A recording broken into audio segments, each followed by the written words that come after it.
The date would become seared into the memory of every German soldier trapped in Stalingrad. As dawn broke over the frozen steppe, Soviet artillery erupted with a fury that shook the earth itself. Operation Uranus had begun, and with it, the death sentence for over 250,000 men of the German Sixth Army. General Friedrich Paulus stood in his headquarters, studying maps that showed his army stretched thin across the ruined city of Stalingrad. For months, they had fought street by street, building by building, losing thousands of men to capture mere yards of rubble. Hitler had demanded the city be taken at all costs. Its name alone, bearing Stalin's identity, made it a prize worth any sacrifice. Or so the Führer believed. But Paulus knew the truth his superiors refused to accept. His army was exhausted, undersupplied, and dangerously exposed. The Romanian and Italian forces protecting his flanks were equipped with inferior weapons and low morale. They wouldn't hold against a determined assault. He had warned headquarters repeatedly. His warnings were dismissed. Now, at 7:20 a.m., those warnings materialized into nightmare reality.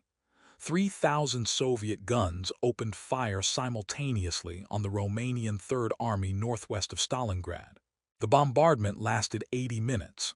Romanian soldiers, huddled in shallow trenches against the bitter cold, had never experienced anything like it. Shells fell like rain, obliterating entire companies. When the guns finally fell silent, Soviet tanks emerged from the morning mist. The T-34s rolled forward in massive waves, their wide tracks perfect for the muddy, half-frozen terrain. Behind them marched hundreds of thousands of infantry, their white winter camouflage making them nearly invisible against the snow. The Romanians, already shattered by the bombardment, broke almost immediately. Within hours, a massive hole had been torn in the German line. Sergeant Klaus Dietrich of the 389th Infantry Division witnessed the Romanian collapse from his position 5 kilometers away. Through his binoculars, he watched in horror as friendly forces fled in panic, abandoning their weapons, their vehicles, everything. "They're running," he whispered to his comrades. "My God, they're all running." His company commander, Captain Weber, immediately understood what this meant.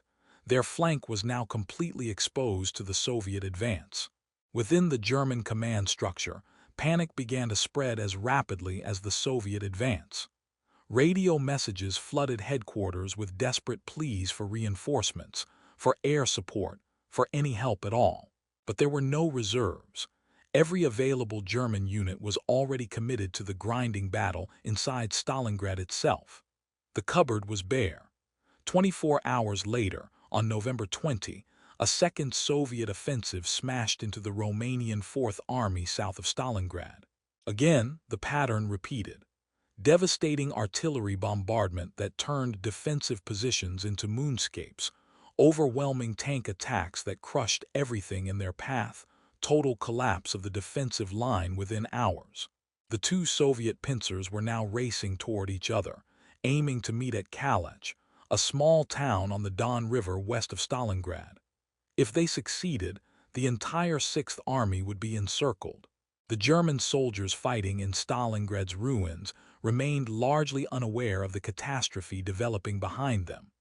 They were too focused on their own desperate struggles, fighting Soviet troops for control of factories, apartment blocks, and sewer systems. Lieutenant Hans Schmidt and his platoon had spent the past week fighting for a single apartment building. They had taken the ground floor on Monday, the second floor on Wednesday, and were now battling for the third floor. The Soviets held the fourth and fifth floors. Neither side would give up. But on November 21, Schmidt received orders that made no sense. Prepare to withdraw from the building they had bled for. When he protested, his company commander simply said, "We're being surrounded. The Russians have broken through behind us." Schmidt couldn't process the information. How could the mighty Wehrmacht be surrounded? It was impossible. It had to be a mistake. It wasn't a mistake. On November 22, Soviet forces from the north and south met at Kalach. The trap had closed. Over 250,000 German and Axis soldiers were now surrounded, cut off from supply lines, reinforcements, and any hope of escape. The pocket measured roughly 30 miles from east to west and 20 miles north to south. Within this frozen hell, an entire army would slowly die. General Paulus immediately grasped the severity of the situation. He sent urgent messages to Army Group headquarters requesting permission to break out immediately, while his forces still had fuel, ammunition, and strength. Every hour of delay made escape more difficult, more costly, more unlikely. His chief of staff, Major General Arthur Schmidt, supported the breakout proposal. So did most of the division commanders. They all understood basic military reality. Staying in the pocket meant death. The request traveled up the chain of command to Hitler's headquarters in East Prussia, where the Führer was meeting with his senior staff. When presented with Paulus's request to withdraw, Hitler exploded in rage. "Stalingrad will be held," he shouted, pounding the map table. "The Sixth Army will not take one step backwards. They will hold their positions and wait for relief." His generals tried to argue, tried to explain the military impossibility of the situation, but Hitler would not listen. He had already made his decision, and in Nazi Germany, the Führer's word was absolute law. The response reached Paulus on November 23. "The Sixth Army will hold Stalingrad. There will be no retreat. Relief forces are being assembled." Paulus read the message in stunned silence. He was being ordered to commit his entire army to certain destruction. But he was a German general, raised in the Prussian military tradition of absolute obedience to orders. Despite his doubts, despite his professional judgment screaming that this was madness, he would obey. Reichsmarschall Hermann Göring, commander of the Luftwaffe and one of Hitler's closest associates, made a catastrophic promise that sealed the Sixth Army's fate. In a meeting at Hitler's headquarters, Göring assured the Führer that his Luftwaffe could supply the encircled army entirely by air. He claimed his transport planes could deliver 500 tons of supplies daily to Stalingrad, enough to keep the army fighting until relief arrived. It was a promise born of either staggering incompetence or deliberate lies. Luftwaffe logistical officers immediately recognized the impossibility of Göring's promise. To deliver 500 tons daily would require roughly 250 Ju-52 transport plane flights each day, assuming each plane carried 2 tons and completed one round trip. But the Luftwaffe didn't have 250 Ju-52s available. They had perhaps 100 operational aircraft suitable for the mission, scattered across various bases. These planes would need to fly through increasingly terrible winter weather, through Soviet fighter patrols, through anti-aircraft fire, to improvised airfields inside the pocket that were under constant artillery bombardment.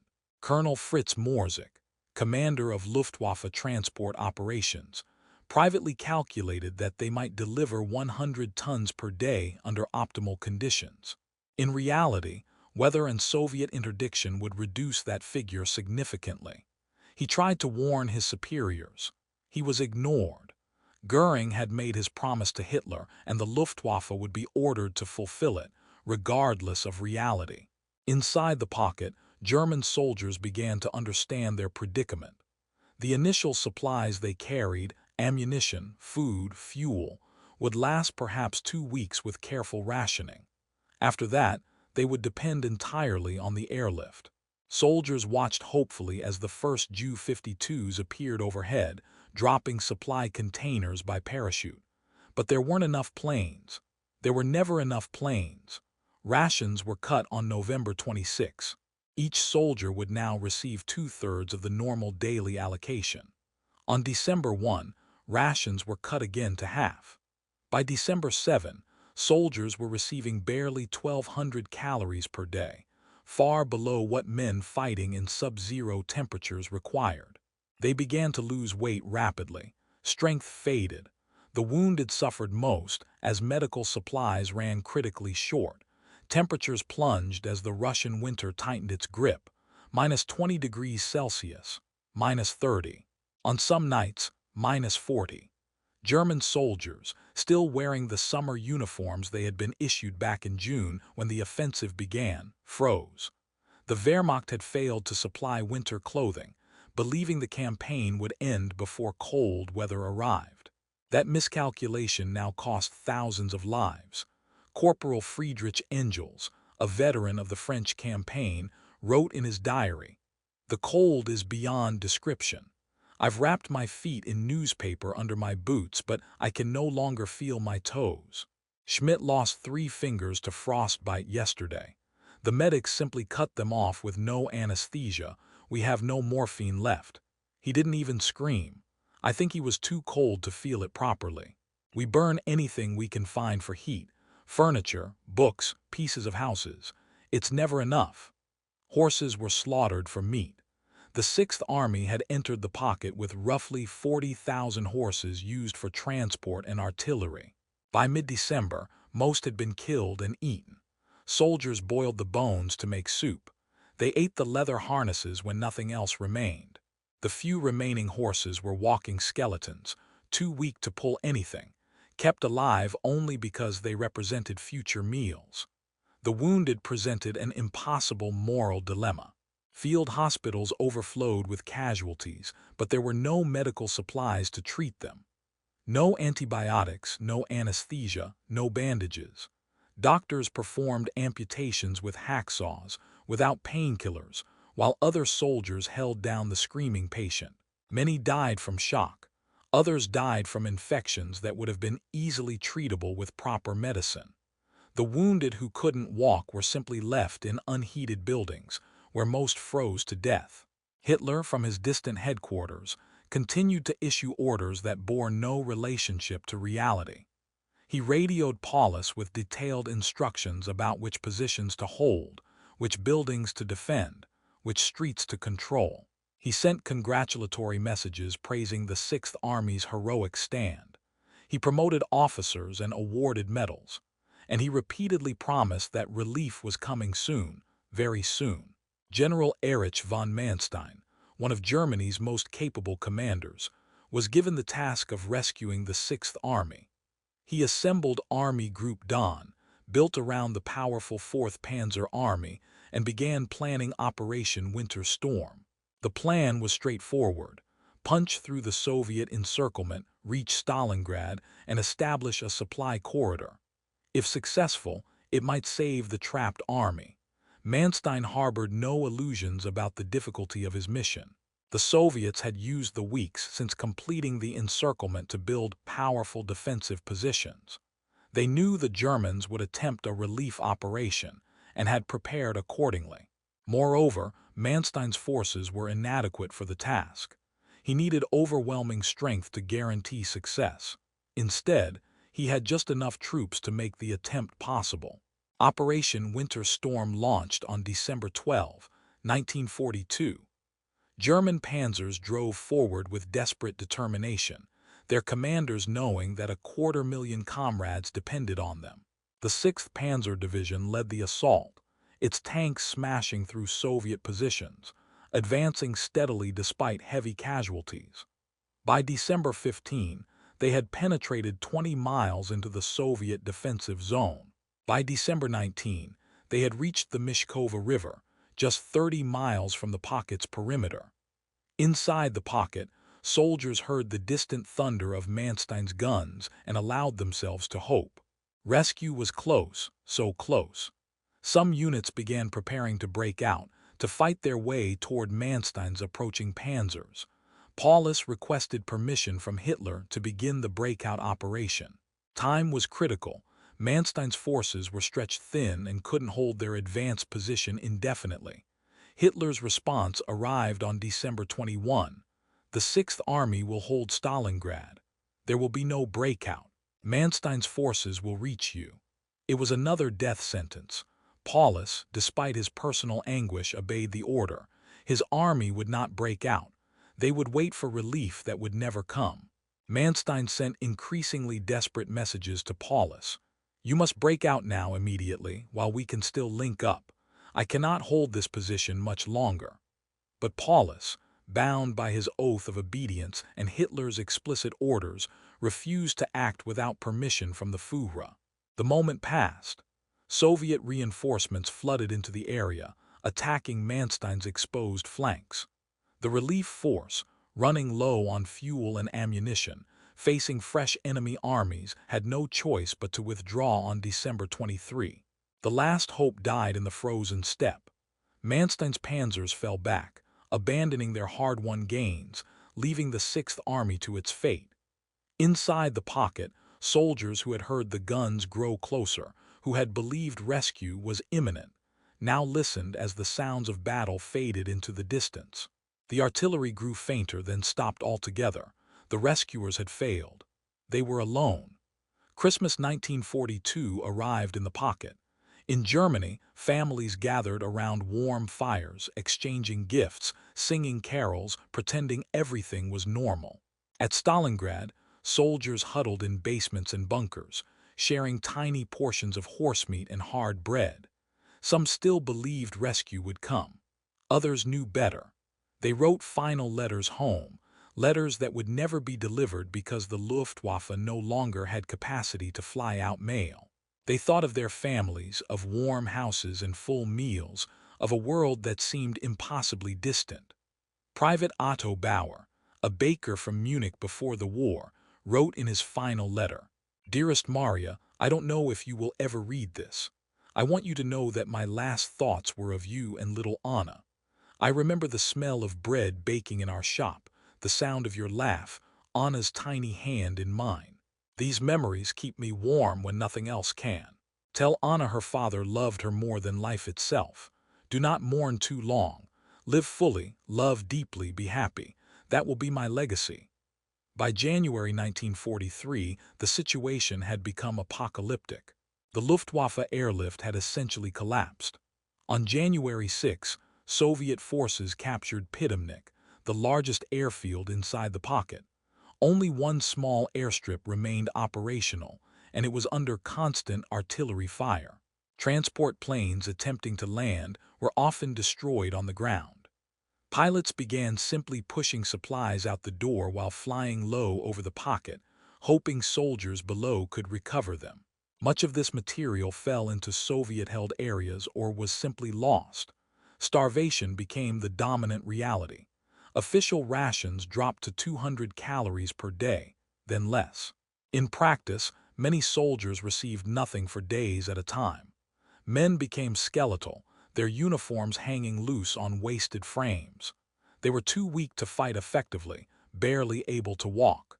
Discipline began to crumble as the most basic survival instincts overwhelmed military training.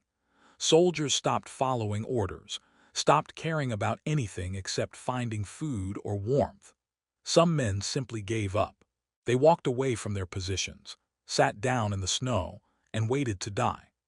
Others continued fighting with a dedication that bordered on madness, holding positions that no longer had any strategic value, following orders that made no sense, maintaining military routine because it was the only thing preventing complete psychological collapse. The Soviets, sensing victory, launched their final offensive on January 10. They had built up overwhelming force around the pocket, over 280,000 troops, 300 tanks, 250 aircraft, thousands of artillery pieces. Soviet General Konstantin Rokossovsky commanded the operation. He offered Paulus honorable surrender terms. His men would be treated according to international law, wounded would receive medical care, all would be repatriated after the war ended. Paulus, following Hitler's orders, refused. The answer was broadcast into the pocket: unconditional rejection. The Soviet assault began with another massive artillery bombardment. Shells rained down on the shrinking pocket, pulverizing the remaining German positions. Then came the tanks and infantry, attacking from all directions simultaneously. The few remaining German strongpoints fought desperately, but they lacked ammunition, fuel, and most critically, the physical strength to resist effectively. Positions that might have held for days in September now fell in hours. The pocket compressed steadily, growing smaller each day as Soviet forces advanced. By January 15, it had been split into two sections, a northern pocket and a southern pocket, with no communication between them. The northern section, commanded by General Karl Strecker, held the tractor factory in Spartakovka suburb. The southern section, containing Paulus and most of the army headquarters, occupied the city center. In the northern pocket, Corporal Wilhelm Hoffmann wrote his final diary entry on January 26. The horses have long ago been eaten. I would eat a cat now. Soldiers look like corpses or lunatics, looking for something to put in their mouths. They no longer take cover from Russian shells. They haven't the strength to walk, run away, or hide. A curse on this war. He died the next day. By late January, the northern pocket was barely a mile across, compressed into the factory district where Germans and Soviets had fought street by street for months. On January 31, after 2 more days of relentless assault, General Strecker radioed his final message to headquarters. 11th Corps, including the divisions 44, 76, 100, 295, 305, 389, stands with the men under its command. We fight on to the last. Long live Germany. Then silence. The northern pocket had ceased to exist. In the southern pocket, General Paulus remained in his headquarters in the basement of the Univermag department store. On January 30, Hitler sent him a radio message promoting him to Field Marshal, the highest rank in the German military. The promotion came with a reminder: no German field marshal had ever surrendered. The implication was unmistakable. Paulus should fight to the death or commit suicide rather than face capture. Paulus spent his final night as a free man reviewing the casualty lists, destroying documents, and perhaps contemplating his legacy. He was exhausted, sick with dysentery, and fully aware that his situation was hopeless. Around him, his staff officers went through the same motions, burning papers, checking their weapons, waiting for the inevitable. On January 31, 1943, Soviet troops stormed the Univermag building. They fought their way down to the basement, where they found Paulus and his staff in a large room. The newly made field marshal looked up as Soviet soldiers entered, weapons raised. He had not committed suicide. He had not died fighting. He had chosen life, defying Hitler's expectation.